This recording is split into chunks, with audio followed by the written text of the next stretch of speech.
A gente ouve muitas pessoas, nós pastores aqui, e a gente ouve cada vez que se passa histórias diferentes, uma das outras, de lutas, de perdas, e o coração dói. E a gente quer ver o Senhor trazendo um tempo novo para a história de pessoas. E eu sei que esta campanha, esse texto, não foi uma reunião de marketing, onde se sentou equipes especializadas para falar assim: ei, vamos dar um renovo aqui na igreja, vamos pensar aqui numa coisa aqui. Nada disso. Tenha essa convicção no seu coração, querido. Porque às vezes me passa uma preocupação, tem gente pensando assim: ah, mais uma campanha. Não é não. Isso aqui é uma direção de Deus clara. E eu tenho visto isso muito de perto. Não só das orações do pastor dessa igreja, não só das preocupações dele, mas de pessoas que eu conheço aqui que precisam mesmo de uma ressurreição. E eu sei que esse é um tempo que Deus está dando. Ainda eu quero ler um outro texto com vocês em Jeremias 31. Abra sua Bíblia, por favor, em Jeremias 31, e a gente vai falar aí nesses 10, 15 minutos que faltam. Jeremias 31, versículos, eles estão, não estão numa sequência. É o versículo 4, 12, 13 e 17. Jeremias capítulo 31. Diz assim, versículo 4. Ainda te edificarei e serás edificada, ó Virgem de Israel. Ainda serás adornada com os teus adufes, e sairás com o coro dos que dançam. Hão de vir e exultar na altura de Sião, radiantes de alegria por causa dos bens do Senhor, do cereal, do vinho, do azeite, dos cordeiros, dos bezerros. Olha essa parte final desse versículo 12. A sua alma será como jardim regado, e nunca mais desfalecerão. Então a virgem se alegrará na dança, e também os jovens e os velhos, todo ser humano. Tornarei o seu pranto em júbilo, e os consolarei, transformarei em regozijo a sua tristeza. Há esperança para o teu futuro, diz o Senhor. Repita comigo: há esperança para o meu futuro, diz o Senhor. Porque os teus filhos voltarão para os seus territórios. Que tu venha confirmar esta palavra hoje, nesta manhã, Deus. Que teu Santo Espírito toque do teu jeito, da tua forma, e aos corações que tu queres, Deus, em nome de Jesus, amém. Sente-se por uns minutos. Deixa eu abrir aqui o texto para mim. Eu falei que ressurreição fala-se de recomeço. Jeremias é um profeta que viveu o tempo dele na época em que Israel estava sendo levado cativo. Israel agora não estava só sendo dominado, como na época dos juízes, eles eram dominados por tantos povos, midianitas, tanta gente, filisteus, e aí Deus levantava juízes. Desta vez não é apenas uma dominação local, é um exílio. E agora é diferente, inclusive diferente do exílio no Egito, que na verdade no Egito, eles foram para lá não exilados, não escravizados, eles cresceram lá. Aqui não, eles foram roubados de sua terra, eles foram arrancados.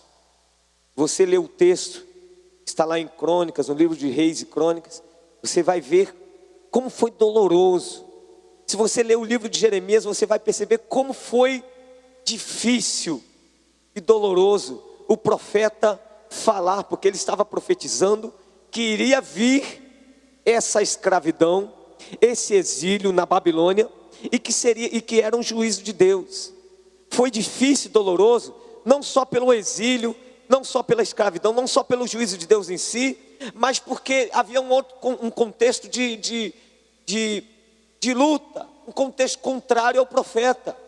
O rei não acreditava naquilo, os príncipes não acreditavam e jogavam ele na prisão, não só uma vez, calabouço. E também os profetas, tinham falsos profetas que levantavam, não vai acontecer isso. E ele apanhava, era aprisionado. Jeremias teve uma resistência muito grande. Os sacerdotes também não acreditavam. Então ele praticamente se sentia sozinho. E quando chega nesse capítulo 31, Deus está falando de recomeço. Deus está falando com Jeremias. Jeremias, tá bom. Eu vou dizer para você que eu ainda tenho uma esperança para esse povo.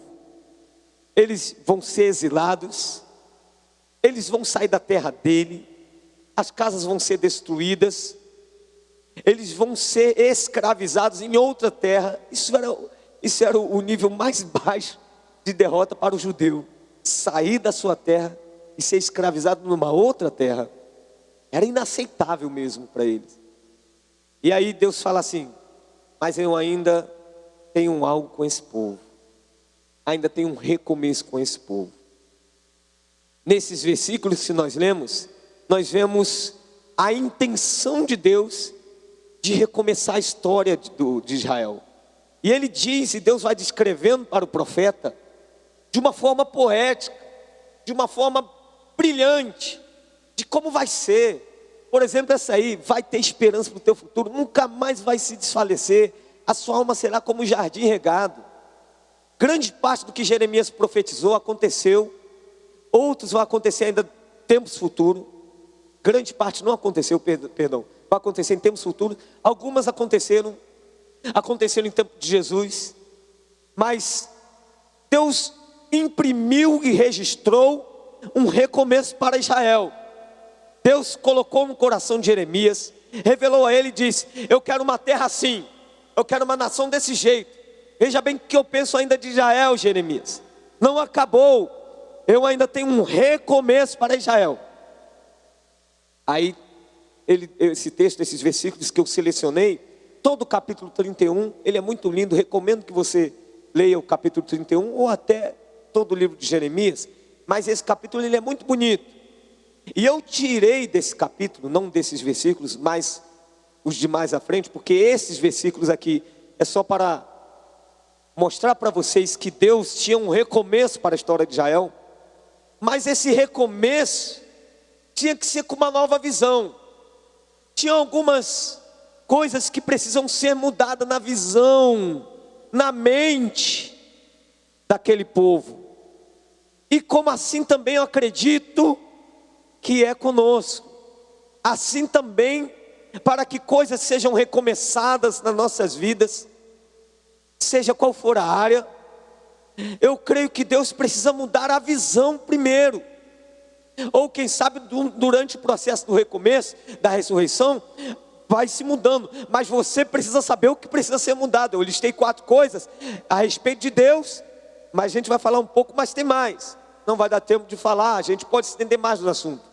Você que é pastor, obreiro e que vai subir nesse púlpito ainda para pregar, está aqui uma dica, que esse tema ressurreição passa por essa área, recomeço. E a Bíblia está cheia de recomeços, de história de recomeços, muitas coisas lindas.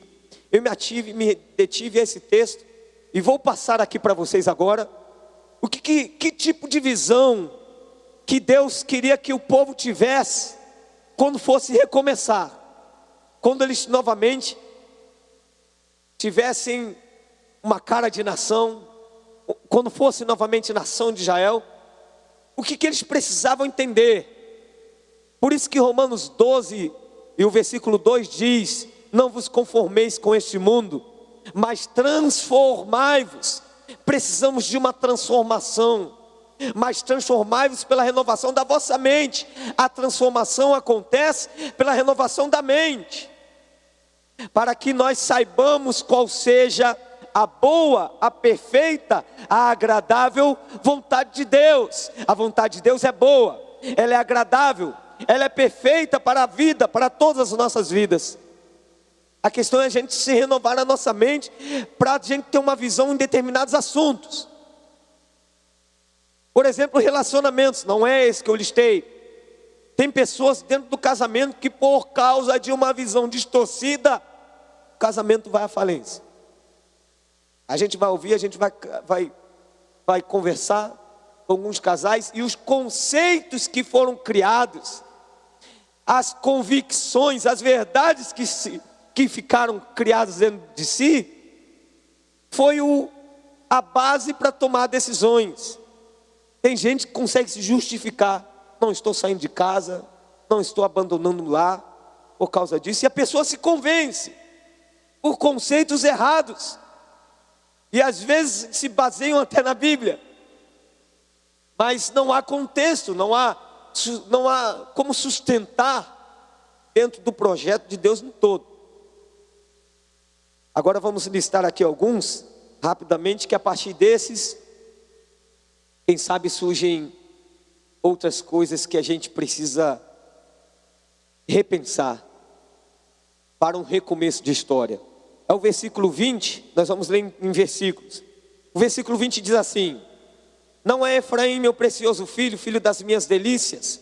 Pois tantas vezes quantas falo contra ele, tantas vezes eternamente me lembro dele. Comove-se por ele o meu coração, deveras me compadecerei dele, diz o Senhor. O assunto aqui é paternidade. É como eu me relaciono com Deus. Tem pessoas que se relacionam com Deus a partir da sua vivência com o seu pai biológico. E talvez não foi uma boa convivência, talvez viu um pai muito autoritário e carrega essa visão de pai e filho para Deus. E começa a ver Deus um Deus autoritário, um Deus que está sempre olhando, querendo, desejando corrigi-lo a todo tempo. Se ele errar, se ele pecar, vai sofrer o dano. E a gente precisa ter o equilíbrio disso aí, porque é claro que existe a justiça de Deus, mas existe também a graça de Deus. A graça de Deus e a justiça andam juntos. Por isso que diz aqui o texto: tantas vezes quantas falo contra ele, tantas vezes eternamente. A ternura na essência de Deus. Também me lembro dele. Em Salmos 30, quando o salmista Davi, ele fala que assim como não passa de um momento a ira de Deus, o seu favor dura a vida inteira. Aí ele faz essa comparação da ira e do favor. A ira é só um momento, o favor é a vida inteira. Mas no verso 7, lá embaixo, esse é o verso 5. O 7 ele diz assim: Deus me virou o rosto, e apenas o virar o rosto, eu me perturbei. Eu fiquei perturbado. Tem gente que, a gente tem que entender esse equilíbrio do favor e da graça de Deus e da justiça. Porque tem um extremo que tem gente que vê esse relacionamento de Deus como um pai terrível, carrasco. Isso é um extremo, mas tem um outro extremo. Um Deus perdoa. Não, tá bom. Vou vivendo minha vida, vou fazendo. Não, Deus sabe, Deus me conhece. Deus vai perdoando. Não é bem assim. Esse texto de Davi, ele nos dá esse equilíbrio, porque ele fala que no momento da ira de Deus, por um momento, somente essa ira, se ele vira o rosto no momento, eu me preocupo. Porque tem gente que pensa assim: então a graça de Deus é infinitamente maior do que o momento de ira. Então, glória a Deus.